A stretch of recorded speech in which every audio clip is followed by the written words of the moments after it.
Hi students, heat లెసన్లకు సంబంధించి last time questions ఇచ్చాను, ఆన్సర్ చేస్తారా? So first we are going to discuss about last time questions. Degree of hotness or coldness is known as dash. Temperature, వేడి తీవ్రత, చల్లని తీవ్రతని ఉష్ణోగ్రత అంటాం. SI unit of heat is joule. ఉష్ణానికి ఎస్ఐ ప్రమాణము joule. 20 degrees centigrade is equals to 293 kelvins. 20 డిగ్రీల centigrade ఉష్ణోగ్రత 293 కెల్విన్లకి సమానం. 500 degree kelvin is equals to 227 degree centigrade. 500 కెల్విన్లు 227 డిగ్రీల సెంటీగ్రేడ్కి సమానం. సో ఇక్కడ ఎలా చేయాలో చూపించున్నాను, చూడండి.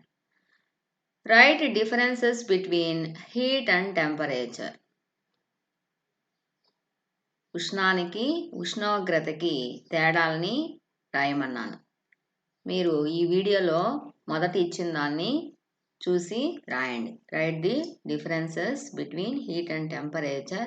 We have already discussed in earlier class. SI unit of temperature is kelvin. ఉష్ణోగ్రతకి SI ప్రమాణము కెల్విన్లు. What could be the reason for hotness or coldness of a body. వేడి తీవ్రతకి చల్లని తీవ్రతకి కారణం ఏంటో రాయమన్నాను. ఒక వస్తువుని పట్టుకున్నప్పుడు వేడిగా ఉండడానికి చల్లగా ఉండడానికి కారణాన్ని రాయాలి. So when heat goes out of our body, the body becomes cold. When heat enters into our body, we felt hotness. So ఉష్ణము మన శరీరంలోకి చేరినప్పుడు మనకి వస్తువులు వేడిగా అనిపిస్తాయి. మన శరీరం నుండి ఉష్ణము బయటికి వెళ్ళిపోయినప్పుడు చల్లగా ఉంటుంది. ఈ విషయం మనం ఆల్రెడీ ఇంతకుముందు క్లాస్లో డిస్కస్ చేస్తున్నాము. మీరు మళ్ళీ ఆ వీడియో ఒకసారి విని రాయండి. ఓకేనా పిల్లలు? Today we are going to discuss about next topic, specific heat. So before going to understand specific heat, we have to discuss about some related topics. They are, first one, relation between temperature and kinetic energy. So మనం ఈరోజు విశిష్టోష్ణం గురించి తెలుసుకోబోతున్నాం. విశిష్టోష్ణాన్ని అర్థం చేసుకోవాలంటే మరికొన్ని విషయాల్ని మనం అర్థం చేసుకోవాల్సి ఉంటుంది. అదేంటి, ఇక్కడ ఫస్ట్ వన్ ఇచ్చున్నాను చూడండి. Relation between temperature and kinetic energy from activity 3. So we have given in your textbook activity 3. So go through it. So from activity 3 we can observe that average kinetic energy of the molecules is directly proportional to absolute temperature.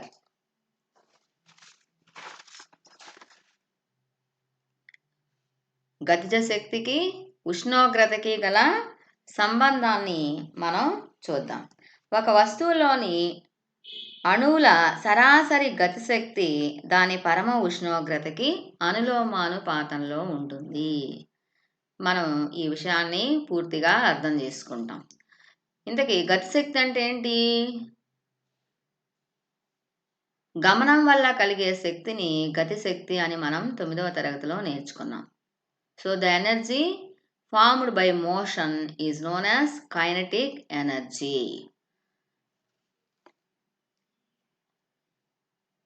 So when we in activity 3 we found that when we jiggle a food color in both hot water and cold water bowls, we observe that spreading of food particles in hot water is greater than the cold water.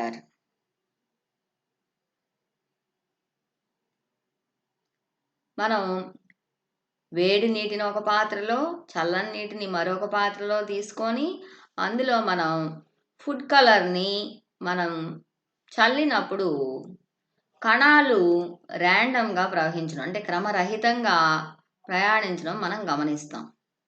అయితే ఈ కణాల కదలిక దేనిలో ఎక్కువ ఉంటుంది? వేడి నీటిలో ఎక్కువగా గమనిస్తాం. చల్లని నీటి కంటే వేడి నీటిలో కణాల కదలిక ఉంటుంది. సో కణాల కదలికనే మనం ఏమంటాం? గతిశక్తి. So the motion of particles is known as kinetic energy. So the by motion of particles of food color in hot water is greater than cold water. So we can say that temperature of a body is an indicator of average kinetic of energy of molecules of that body. So మనం ఇక్కడ observe చేసామంటే వేడి నీటి వల్ల కణాల కదలిక పెరిగింది. అంటే ఏంటి? ఉష్ణోగ్రత పెరగడం వల్ల కణాల గతిశక్తి కూడా పెరిగింది. So by increasing temperature the movement of particles is higher in hot water.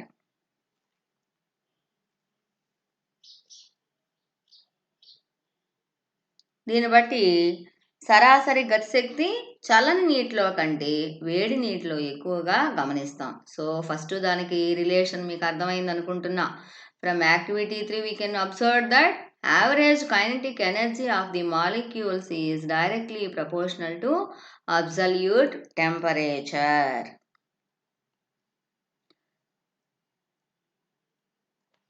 So next relation, temperature and nature of substance.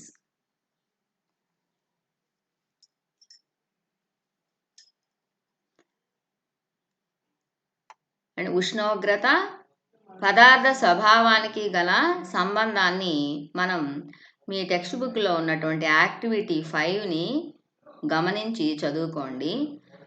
So from activity 5 we can conclude that the rate of rise in temperature depends on the nature of substance. So in activity 5 we observe that when we supply same amount of heat to water and oil for same interval of time, the rate of rise in temperature of oil is higher than that of rise in temperature of water. From this we found that the rate of rise in temperature depends on nature of substance. So మీరు activity 5లో గమనించారంటే ఏమి ఇచ్చున్నారు? 2 పరీక్షణాళికల్ని తీసుకొని ఒక దాంట్లో ఆయిల్ని రెండవ దాంట్లో వాటర్ని సమాన కొలతల్లో తీసుకోవాలి. ఈ రెండింటి పరీక్షణాళికల్ని దేనిలో ఉంచున్నారు చూడండి. 80 డిగ్రీల సెంటీగ్రేడ్ ఉష్ణోగ్రత గల నీటిలో ఉంచారు. సో ఇక్కడ మనం రెండిటికి సమాన ఉష్ణోగ్రతని అందిస్తున్నాం. అయినప్పటికీ ఆయిల్లో మనం గమనించామంటే ఉష్ణోగ్రత పెరుగుదల ఎక్కువ ఉంటుంది. నీటి కంటే ఎక్కువ పెరగడాన్ని మనం గమనించవచ్చు. దీన్ని బట్టి మనకేం తెలియజేస్తుంది? సమాన ఉష్ణాన్ని సమాన కాల వ్యవధుల్లో రెండింటికి అందించినప్పటికీ ఉష్ణోగ్రత పెరుగుదల నూనెలో ఎక్కువగా ఉండడం గమనిస్తాం. So from this we can observe that the rate of rise in temperature depends on nature of substance. పదార్థ ఉష్ణోగ్రతలో పెరుగుదల పదార్థ స్వభావంపై ఆధారపడి ఉంటుందని తెలుసుకోవచ్చు.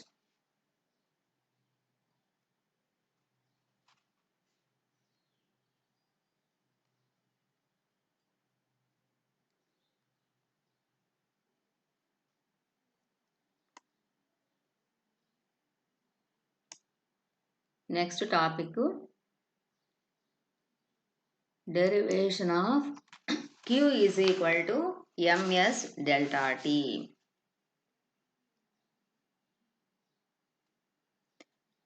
Q is equal to ms delta T సమీకరణాన్ని ఉత్పాదించడం. So before going to derive formula, Q is heat, m is mass, S shows specific heat of a substance, delta T shows change in temperature.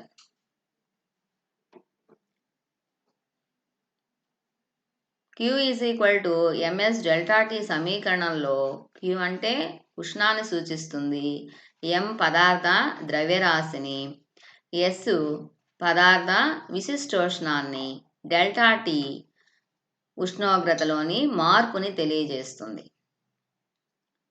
At constant temperature, the amount of heat absorbed by a substance is directly proportional to its mass.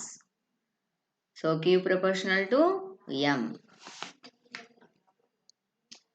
ఒకే విధమైన ఉష్ణోగ్రత మార్పుకి ఒక పదార్థం గ్రహించిన ఉష్ణ శక్తి దాని ద్రవ్యరాశికి అనులోమానుపాతంలో ఉంటుంది. So Q proportional to M. ఉష్ణోగ్రత స్థిరంగా ఉన్నప్పుడు. At constant time, for same mass of water, change in temperature is proportional to amount of heat absorbed by it.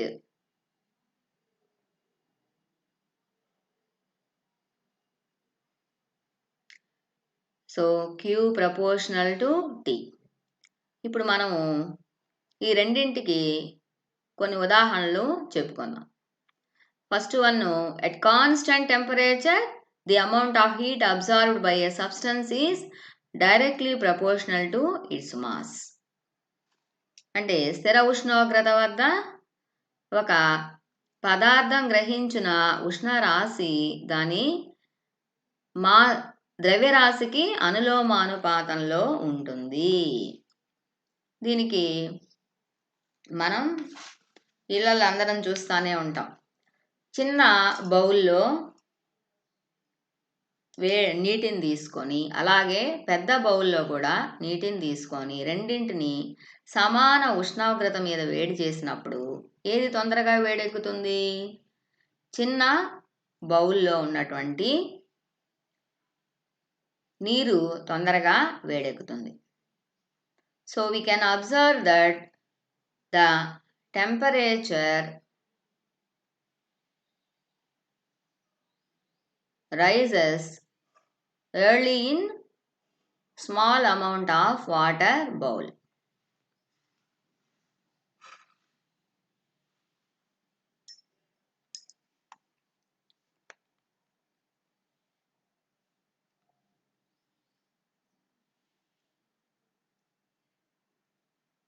So ద్రవ్యరాశి పెరిగినప్పుడు దానికి అందించాల్సిన ఉష్ణం కూడా ఎక్కువగా ఉంటుంది. అవి రెండు ఎలా ఉంటుంది? ఒక రాశి పెరిగితే రెండో రాశి కూడా పెరగడం గమనిస్తాం. At constant time for same mass of water change in temperature is proportional to amount of heat absorbed by it. అంటే స్థిర ద్రవ్యరాశి గల నీటి ఉష్ణోగ్రతలోని మార్పు అది గ్రహించిన ఉష్ణానికి అనులోమానుపాతంలో ఉంటుంది. ఇప్పుడు 1 లీటర్ నీటిని తీసుకొని సమాన కాల వ్యవధులలో మనం వేడి చేస్తూ ప్రతి 2 నిమిషాలకు ఒకసారి దాని ఉష్ణోగ్రతలో మార్పుని గమనిస్తూ నోట్ చేసుకున్నాం అనుకోండి. మొదటి 2 నిమిషాలలో దాని ఉష్ణోగ్రత 1 డిగ్రీ సెంటీగ్రేడ్ పెరిగింది. తర్వాత 4 నిమిషాలలో 2 డిగ్రీల సెంటీగ్రేడ్, అలాగే 6 నిమిషాలలో 3 డిగ్రీల సెంటీగ్రేడ్, 8 నిమిషాలలో 4 డిగ్రీల సెంటీగ్రేడ్. అంటే ఇక్కడ మనం ఏం గమనిస్తున్నాము? సమాన కాల వ్యవధుల్లో, so equal intervals of time, the rise in temperature is proportional to amount of heat absorbed by it. కాబట్టి ఇక్కడ సమాన కాల వ్యవధుల్లో ఉష్ణోగ్రతలో పెరుగుదల రేట్ ఎలా ఉంది? అది గ్రహించినటువంటి ఉష్ణానికి అనులోమానుపాతంలో ఉంది. So from equation 1 and 2, Q proportional to M delta T. Q proportional to M delta T. Q is equal to MS delta T. So when we remove proportionality, the constant with S is known as specific heat of a substance. So ఇక్కడ proportionality తీసినప్పుడు, తొలగించినప్పుడు ఒక స్థిరాంకం వస్తుంది కదా, ఆ స్థిరాంకమే yes. So yes అంటే ఏంటి? విశిష్టోష్ణాన్ని తెలియజేస్తుంది. S is equal to q by m delta tea.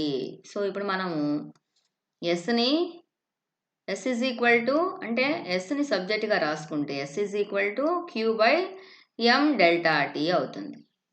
So SI unit of specific heat is joule by kilogram Kelvin. CGS unit is calorie by gram degree centigrade. So we have already learned that the SI unit of Q is joule. So SI unit of M is kilogram. SI unit of temperature is Kelvin. మనము ఇంతకుముందు లెసన్లో queue అంటే క్యూకి SI ప్రమాణం జౌలుగా నేర్చుకున్నాం, కాబట్టి ఇక్కడ మనం జౌలు రాసాం. ఎమ్ ద్రవ్యరాశికి ఎస్ఐ ప్రమాణం కిలోగ్రామ్, ఉష్ణోగ్రతకి ఎస్ఐ ప్రమాణం కెల్విన్. ఇప్పుడు మీకు అందరికి అర్థమైంది అనుకుంటా.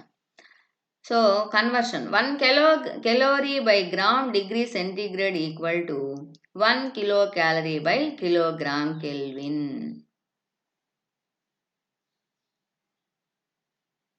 సో దాన్ని రాసుకుంటే 1 కిలో ఈజ్ ఈక్వల్ టు 10⁻³ కాబట్టి 4.2 into 10⁻³ joules by kilogram kelvin అవుతుంది.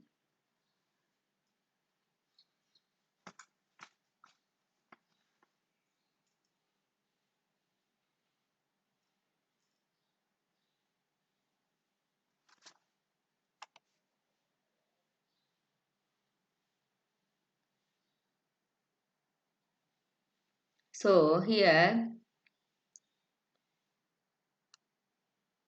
1 gram equal to how many kilograms? 10⁻³ so 10⁻³ పైకి వస్తే 10⁻³ అవుతుంది. మనము 1 calorie is equal to 4.186 joules అని ప్రీవియస్ లెసన్లో నేర్చుకున్నాం కదా. ఇప్పుడు ఇది మీకు అర్థమైంది అనుకుంటా.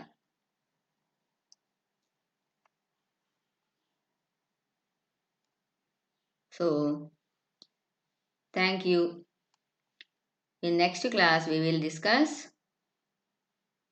questions.